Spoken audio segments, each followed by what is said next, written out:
Entendes o que estás lendo? O podcast que te leva através das páginas da Bíblia, livro por livro, capítulo por capítulo. Uma exposição bíblica emocionante. Aperte os cintos e embarque comigo nesta viagem.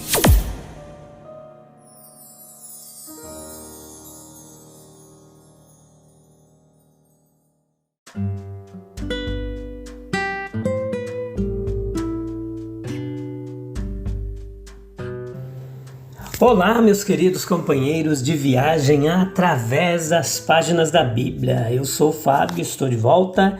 Hoje Mateus capítulo 5, episódio de número 596. Essa é a parte 6, essa é a 8ª temporada, onde estamos lendo o livro de Mateus capítulo por capítulo, com vários episódios por capítulo, e mais especificamente no capítulo 5, nós estamos aqui em 10 episódios, esse é o 6º dessa sequência, vendo todas as bem-aventuranças do cristão. Que coisa fantástica, né? E a de hoje é o bem-aventurado por ser perseguido. Você já foi perseguido por causa da sua fé? Isso é muito comum em outros países, como aqui também no Brasil, dentro das próprias igrejas acontecem perseguições, sabia? Mas vamos meditar um pouquinho no que nos diz o texto bíblico, e é uma grande satisfação ter você de volta aí, você que tem acompanhado esse trabalho, é uma satisfação ter você aqui conosco para aprender mais do texto bíblico. Vamos lá aprender? Jesus Cristo foi perseguido e a identificação com o Filho de Deus, ela acontece também na perseguição. Sim. O nosso Senhor, ele ensinou aos seus discípulos, capítulo 5, versículo 10 e 12, a esperar perseguição. O texto, ele tem a sugestão clara a respeito disso. O sofrimento da perseguição está inserida na vocação cristã. Nós estamos destinados a ser assim, conformados à imagem do Filho de Deus. Ela vem em várias formas, meus queridos. A língua mentirosa é uma forma dessas perseguições. O discurso maligno proferido na ausência do cristão, onde você não pode contradizê-lo. O mundo, ele amará os seus. Testemunhe fielmente a Cristo, e você sentirá na pele o que é ser perseguido. É por causa de Cristo, e ele diz que honra abençoada ser considerado digno de sofrer pela causa e por ele. O Senhor habita em nós, e as virtudes que provocam a maldade são dele. Então nós somos perseguidos por causa dele, e ele consequentemente é perseguido em nós. Como os profetas, assim perseguiram os profetas que existiram antes de você. Como os profetas perseguidos no reino de Acabe, como Jeremias, como Daniel, eles sofreram pelo testemunho de sua fé. Como os apóstolos, estes foram imediatamente abordados por nosso Senhor como aqueles que teriam a honra de sofrer com os profetas, que foram antes deles. Os apóstolos estavam como numa grande sucessão. E se você estudar a história de todos os discípulos de Cristo, a maioria deles tiveram uma morte horrenda através da perseguição. Mas as palavras de Cristo, elas não se limitam a eles. Com os mártires, verdadeiramente um exército nobre de mártires em todas as eras tem morrido por causa de perseguição. Acima de tudo, com Cristo, ele foi o maior dos profetas, o maior apóstolo, o mais ilustre mártir de toda a história, infinitamente mais.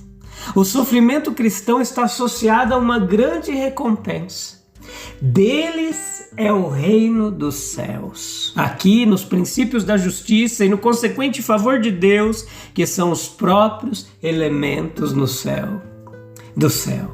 A grandeza da recompensa aqui prometida, aqueles cujos testemunhos suportam o teste da perseguição, sugere os diferentes graus de recompensa no estado celestial. Comunhão com profetas e apóstolos na glória, uma delas. Comunhão com Cristo, se sofrermos com Ele, para que também com Ele possamos ser glorificados. Existe uma bem-aventurança no sofrimento por causa de Jesus, Mateus 5, 11 e 12. Bem-aventurados sois vós quando os homens vos injuriarem, perseguirem e disserem falsamente todo tipo de mal contra vós por minha causa. Alegrai-vos, exultai, porque grande é o vosso galardão nos céus, porque assim perseguiram os profetas que existiram antes de vós. Não se pode negar que temos aqui diante de nós uma bem-aventurança calorosa de vida, conforto e amor. Jesus dirigiu-se particularmente aos discípulos presentes, face a face com ele. Existem 3 formas de julgamentos previstas para os seguidores de Cristo. São elas: reprovação, injúria, perseguição, falar falsamente todas as coisas más sobre eles, ou seja, todo tipo de abuso calunioso. Mesmo assim, em todos esses aspectos, Cristo sofreu por nós na carne. Como diz Tiago, se alguém não se ofende com palavras, esse é um homem perfeito, capaz também de refrear todo o corpo. Glória a Jesus. Mateus 5, 13 e 14 nos fala sobre outros aspectos dessa bem-aventurança do Sermão do Monte, se referindo ao cristão como sal e como luz. Cristo considera o seu povo como sal da terra e como luz do mundo. Em ambos os personagens aqui, eles têm uma missão para com os outros. A igreja existe para o bem do mundo, deveria ser assim. Ela tem uma grande vocação, toda a terra é o campo de seu trabalho e lá ela deve trabalhar não para os seus próprios fins, mas para beneficiar a humanidade. Quão grave é a perversão daqueles que invertem exatamente a posição de Cristo e se comportam como se o mundo só existisse para o benefício da igreja. O sal, ele serve para preservar da corrupção aquilo sobre o qual ele é espalhado. O mundo corre o risco de afundar na corrupção. A sociedade está ameaçada de desintegração pela oposição mútua, de classes em conflito. A vida doméstica é corroída pela imoralidade, pela intemperança. E vale a pena preservar o mundo? Vale. Caso contrário, por que salgar? Cristo não deseja a destruição da civilização, mas a sua preservação. O cristianismo não é niilismo. Niilismo é a rejeição, um ceticismo total quanto ao valor e propósito da vida e da existência. Surgiu como um movimento distintivo na Rússia do século XIX. Caracterizava-se pela rejeição de valores tradicionais, ceticismo em relação à verdade absoluta e descrença no propósito da vida. Friedrich Nietzsche foi o seu maior e mais conhecido defensor. Mas o sal, ele é antisséptico. Espera-se que a igreja tenha o mesmo caráter, não apenas para ser puro, mas para purificar. Isso não se limita a cruzadas definidas contra o mal. A mera presença de homens bons e mulheres no mundo tendem a mantê-lo são e saudável, pela influência silenciosa do exemplo. O velho mundo estava apodrecendo quando os cristãos apareceram e infundiram uma nova vida de pureza na sociedade. Não podemos calcular a vantagem, o benefício para o mundo inteiro da presença nele hoje de homens e mulheres de mente pura, sinceros, altruístas e bons. Alguns deles, como um pouco de sal, têm uma influência imensa na preservação de uma grande massa de sociedade. O sal pode perder o sabor, pode ter se corrompido.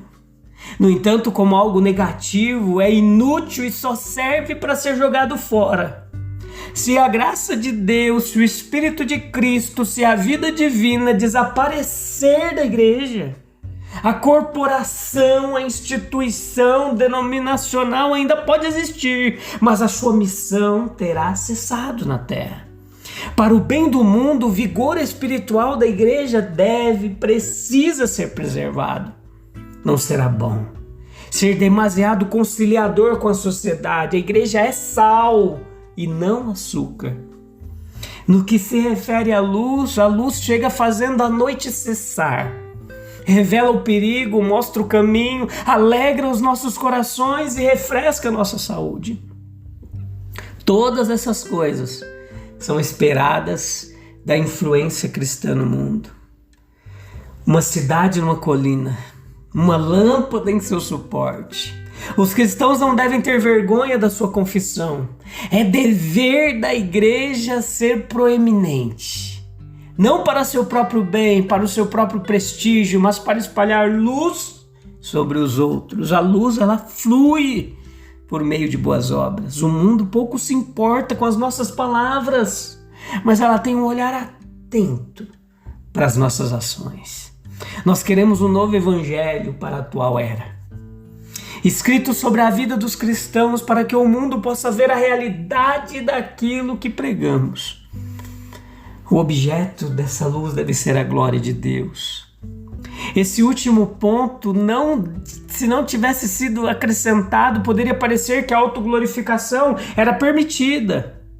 Mas as nossas obras não são para o nosso próprio crédito, porque se forem boas, toda a bondade nelas contidas vem da graça de Deus. Portanto, glorificamos a Deus ao darmos frutos, ao vivermos de modo que a nossa vida brilhe através de nossa conduta. A luz desses homens deve ser a luz daqueles que são luz no Senhor. A luz deles deve brilhar, não deve ser escondida, não é para ser obscura. A luz deles deve ser a luz e o brilho que certamente pertencem às boas obras. Essas boas obras, elas devem agora ser vistas pelos homens e, em certo sentido, elas devem ser realizadas para que os homens possam vê-las, mas o fim não é descansar e parar ali. A glória não deve ser refletida de volta aos discípulos. O fim é que os homens possam glorificar o Deus Pai, de quem vem a graça, o poder e a luz que faz com que realizem as boas obras. Aquele que é o doador de toda a luz. Nós temos que considerar os cristãos como sal da terra, instrumentos de Deus para a sua purificação. Sal é um símbolo de pureza, opõe-se ao fermento que pelas suas propriedades fermentadoras acelera a corrupção. É um símbolo de impureza. Os cristãos são distinguidos como santos. Os cristãos são purificadores pelo santo exemplo, por esforços zelosos, por orações fervorosas. A influência cristã, ela é civilizadora. A vida onde as influências cristãs são menos sentidas, ela é praticamente intolerável. A influência cristã, deveria ser regeneradora. Preservar o mundo da destruição. O sal ele tem a propriedade de preservar uma substância animal da decomposição. O pecado ele está desintegrando tudo. Ao preservar, eles são preservados. O sal pode perder o sabor. O sal sem sabor é inútil, bom para nada. Como luz do mundo, meus queridos, nós devemos brilhar pela união com Cristo, isto é, Ele que é a verdadeira luz do mundo. A luz foi a primeira criação, o emblema da palavra. Em seu estado de logos, ele apareceu na luz. Quando o Verbo se fez carne, a glória estava lá, mas velada. Os cristãos, como os planetas, eles brilham por reflexo. A lua, que também brilha por reflexo, é a figura da igreja, a comunidade dos santos. A igreja, ela ilumina a noite moral do mundo. Brilham em união com a igreja. A cidade na colina, aqui do texto, Ela provavelmente alude a Jerusalém, que ficava no alto, ali é emblema da igreja. A luz cristã, ela é influente, ela não pode ser escondida, ela brilha em benefício de todos que estão, a família, a igreja, o mundo. Eles brilham por motivos nobres, não para autoglorificação. As obras devem ser vistas, não o eu, para a glória do Pai do céu, no céu. A bondade sem ostentação é motivo adequado para louvor a Deus. Um motivo de piedade. Belos exemplos são influências poderosas. Aqueles que fazem isso, eles vivem brilhando. A luz debaixo do alqueire se apagará. O oxigênio contido ali, que faz com que o fogo continue queimando, vai ser consumido em breve. No candelabro, ela viverá. Pense nisso, meu querido. Por que é considerado uma honra sofrer perseguição por causa de Cristo? Qual é a missão da igreja como sal da terra e luz do mundo? Pense, reflita, leia o texto, medite, volte, escute novamente a nossa explicação. Escute os outros episódios. Esse foi o episódio 6. A gente vai até o episódio 10 nesse capítulo 5. Ainda tem bastante coisa legal pra gente ver. Tá bom? Te convido você a continuar aí com a gente nessa jornada especial de aprendizado da Palavra de Deus. Vamos orar um pouquinho? Um minutinho na presença de Deus. E a gente vai encerrar esse episódio e eu te encontro no próximo. Tá bom?